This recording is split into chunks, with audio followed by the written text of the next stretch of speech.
ஒரு தேவ பிள்ளை, ஒரு கிறிஸ்தவன், ஆண்டவரை விசுவாசிக்கிற ஒரு பிள்ளை தன் சுய பலத்திலே ஓட முடியாது, ஓடக்கூடாது.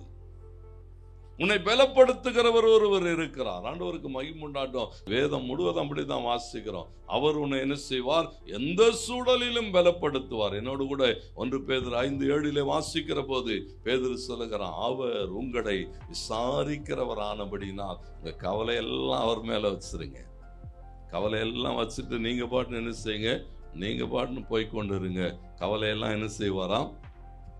அப்படிதானே பாடுறோம். இயேசு சுமந்து கொண்டாரே நான் சுமக்கு அப்படின்னா அவ்வளோ நம்பிக்கையை வச்சுருந்தோம். அவர் மேலே வச்சுட்டு நீ வான் அவரை சார்ந்து. ஏன்னா வசனம் சொல்லுகிறது அவர் உனக்கு பலன். அப்போ கூட இருக்கிற தேவன் என்ன செய்கிறாரா? ஒவ்வொரு நாளும் நம்மை பலப்படுத்துகிறார்.